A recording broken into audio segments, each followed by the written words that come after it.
एक गांव में रतनलाल नाम का किसान अपनी पत्नी उषा के साथ रहता था। उषा को गहने पहनने का बहुत शौक था। वो अक्सर नए नए गहने खरीदती और पहनती। एक दिन रतनलाल अपने खेतों में काम करके घर लौट रहा होता है। उसे कहीं से पायल के खनकने की आवाज आती है। आवाज सुनकर रतनलाल डर जाता है और सोचता है, अरे ये आवाज कैसी है? सुना है जंगलों में चुड़ैलें घूमती रहती हैं। कहीं ये चुड़ैल तो नहीं? भाग ले रतनलाल बेटा, नहीं तो बिना टिकट यमलोक पहुंच जाएगा। फिर रतनलाल वहाँ से भागकर घर पहुँचता है। घर पर उषा गुस्से में बैठी होती है। रतनलाल उसे गुस्से में देख पूछता है, अरे उषा, क्या हुआ? आज पान खाया है क्या? कुछ मुंह फूला फूला सा लग रहा है। चलो हटो यहाँ से, प्यार व्यार तो करते नहीं, आ जाते हैं उलू लुलू करने। चलो नाराज मत हो और बोलो क्या बात है। मैं तुम्हारी हर बात तो मानता हूँ। बोलो मुझसे क्या चाहिए? बहुत प्यार करते हो, झूठे कहीं के। कब से बोला है कि एक सोने की पायल ला दो, आज तक तो लाई नहीं। पता है गांव की सब औरतों के पास है और वो सब मेरा मजाक बनाती। तो ये बात है, लो कल ही अपनी रानी के लिए मैं लेके आता हूँ सोने की पायल। फिर अगले दिन रतनलाल गांव के सुनार से सोने की पायल लेकर आ जाता है और उषा को पहनने के लिए दे देता है।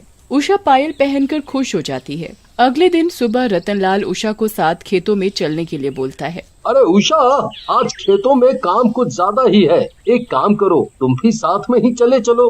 फिर उषा और रतनलाल खेतों में काम करने चले जाते हैं और रात होने पर वापस घर की ओर आ रहे होते हैं। तभी रतनलाल को पायल के बजने की आवाज सुनाई देती है। रतनलाल डर जाता है और उषा से बोलता है, अरे उषा, तुमने पायल की आवाज सुनी? ऐसा लग रहा है जैसे हमारे साथ कोई चल रहा हो। तुम्हारे साथ तो केवल मैं ही चल रही हूँ और मैंने पायल भी पहनी हुई है। कितने डरपोक हो तुम।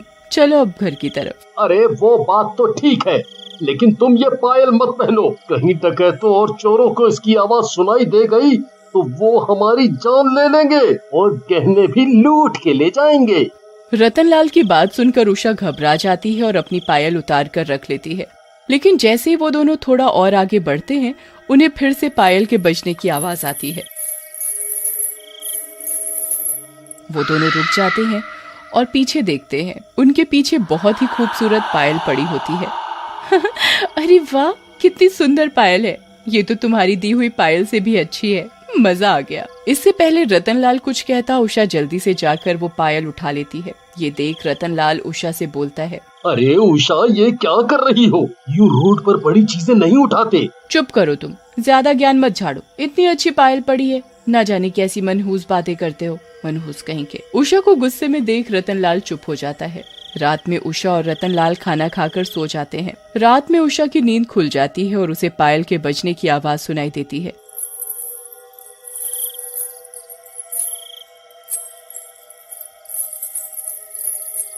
अरे ये आवाज तो रसोई से आ रही है। कहीं कोई चोर तो नहीं घुस गया रसोई में जाकर।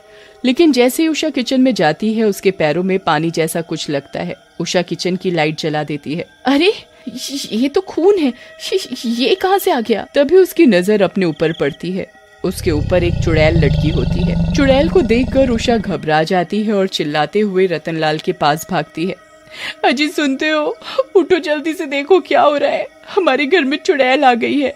लेकिन रतनलाल नहीं उठता। ये देख उषा को गुस्सा आ जाता है और वो रतनलाल को जोर से लात मारती है। इस आदमी को सोने के अलावा कोई काम नहीं है। यहाँ मेरी जान को खतरा है और ये आदमी घोड़े बेचकर सो रहा है। उधर उषा की लात से रतनलाल हड़बड़ा कर उठ जाता है। क्या हुआ उषा, क्यों चिल्ला रही हो?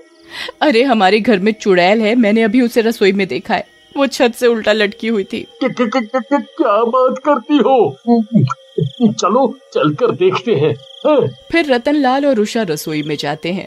वहाँ पर सब कुछ ठीक ठाक होता है, जैसे कुछ हुआ ही ना हो। तुम भी कमाल की डरपोक हो। कहाँ है चुड़ैल? तुम भी ना अपने बाप की तरह बहुत बहमी हो। चुड़ैल। कहाँ है चुड़ैल? कहाँ है? लेकिन उषा कुछ नहीं बोलती। तभी चुड़ैल उन दोनों के सामने आ जाती है। लोमड़ी सी शक्ल वाले, मुझे याद कर रहा था। ले मैं आ गई। तुमने पुकारा और हम चले आए, तुमने पुकारा और हम चले आए, खोपड़ी अपने हाथों में ले आए रे। तुमने पुकारा और हम चले आए, खोपड़ी अपने हाथों में ले आए रे। ऐसा कहकर चुड़ैल अपनी खोपड़ी अपने हाथों में पकड़ लेती है। ये देखकर उषा और रतनलाल दोनों बेहोश हो जाते हैं। अरे एक बात समझ नहीं आती, मुझे देखकर लोग बेहोश क्यों हो जाते हैं? मैं क्या इतनी खूबसूरत हूँ? अगले दिन सुबह उषा और रतनलाल को होश आता है। उषा रात की घटना से बहुत डर गई होती है। मुझे यहाँ से ले चलो, ये चुड़ैल हमें मार डालेगी। अरे उषा रो मत, मैं अभी जाकर गांव वालों से बात करता हूँ, फिर देखते हैं इस समस्या का क्या इलाज हो सकता है। नहीं नहीं नहीं, तुम किसी से कुछ बात मत करो, हम दोनों ही इस समस्या का इलाज करेंगे। गांव वालों को पता चला तो वो हमें ही दोष देंगे। अगली रात रतनलाल और उषा घर के दरवाजे को खोलकर घर के बाहर जाकर छुप जाते हैं। चुड़ैल रात में आती है और पायल पहनकर बाहर निकलती है। आज ये दोनों डरपोक घर में नहीं है। लगता है घर छोड़कर ही भाग गए। वैसे भी ये दोनों घर के अंदर मिल गए तो मैं इनका सूप बनाकर पीऊंगी। फिर चुड़ैल गांव में घूमने लगती है। चुड़ैल जैसे जैसे चलती है उसकी पायल में से सुरीली आवाज आने लगती है। तभी एक शराबी जो कि एक पेड़ के नीचे बैठा होता है वो आवाज सुनता है। क्या आवाज है भाई? लागत है कोनो फिल्म की शूटिंग हो रही है। और ऐसे तो माधुरी ही चलत है। अभी जाकर देखा हूँ अपनी माधुरी को। 1 2 3 4 5 6 7 8 9 10 11 12 13 मेरा करे तू इंतजार, अजब ये आई बहर। शराबी आवाज की दिशा में जाता है और चुड़ैल को पीछे से आवाज लगाता है। ए माधुरी, जरा पीछे को मुड़ो, हम भी संजय दत्त हूँ, खलनायक वाला। अरे पलट मेरी माधुरी, पलट। शराबी की आवाज सुनकर चुड़ैल मुड़ती है। नायक नहीं खलनायक है तू। तुझे ही तो ढूंढ रही थी मेरे हीरो। ऐसा कहकर चुड़ैल शराबी के पास जाती है और उसे मार डालती है।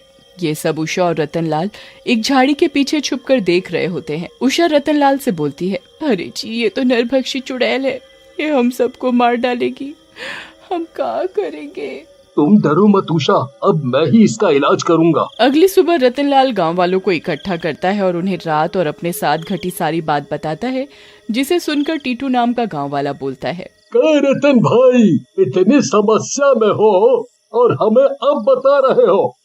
बड़ी जल्दी पराया कर दिए। नहीं नहीं टीटू भाई, हमें लगा हम अकेले ही समस्या को सुलझा लेंगे। तभी दूसरा गांव वाला बोलता है, भैया हमको लागत है रतन भैया जो पायल उठाए थे उसी में कौनो लोचा है। सही कहा तो, बहुत देर से ये हमारे दिमाग में आ रहा था, लेकिन ससुरा निकल नहीं रहा था। आज रात ही समस्या को सुलझाते हैं। हाँ। फिर गांव वाले रात में रतनलाल के घर के बाहर छुप जाते हैं। चुड़ैल रात में रतनलाल के घर से बाहर निकलती है। उसके चलते ही पायल की आवाज आने लगती है। अरे वाह, क्या आवाज है! मन तो कर रहा है इस चुड़ैल के साथ ही चला जाऊं। तभी उषा बोलती है, चले जाओ देवर जी, जाओगे तो अपने पैरों पर, लेकिन आओगे किसी मटके में। तुम भी न भाभी, मजाक बहुत बढ़िया करती हो। तभी रतन बोलता है, अरे भैया, दिन में तो खूब टसन मार रहे थे, गांव वालों के सामने, अब कुछ करो। ऐसा सुनकर टीटू उठता है और चुड़ैल के पास जाता है। चुड़ैल उसे देखकर रुक जाती है। खूबसूरत औरत, तेरे पैर और ये पायल दोनों कितने अच्छे हैं। कहीं ये आदमी अंधा तो नहीं? इससे मैं खूबसूरत लग रही हूँ। इतना हैरान होकर क्या देख रही हो? कभी मुझसे ज्यादा स्मार्ट लड़का नहीं देखा है। वैसे भी तुम भी कुछ कम नहीं हो। हाँ। चुड़ैल टीटू की बातों में आ जाती है और बोलती है, मैं क्या सचमुच इतनी खूबसूरत हूँ? सोने की परख तो सुनार को होती है। लाओ अपने पैर दिखाओ, मैं इन्हें देखना चाहता हूँ। ऐसा कहकर टीटू चुड़ैल के सामने बैठ जाता है और चुड़ैल टीटू की बातों में आकर अपना पैर टीटू के आगे कर देती है। टीटू भी जल्दी से चुड़ैल के पैरों से पायल उतारता है और उस पर गंगा जल छिड़क देता है। पायल जलने लगती है। ये क्या कर रहा है? आग आग बुझा, अगर ये जल गई तो मैं भी जल जाऊंगी।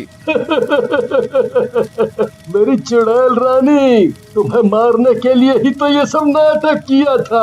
अब तुम चलो। Bye bye. चुड़ैल जल जाती है।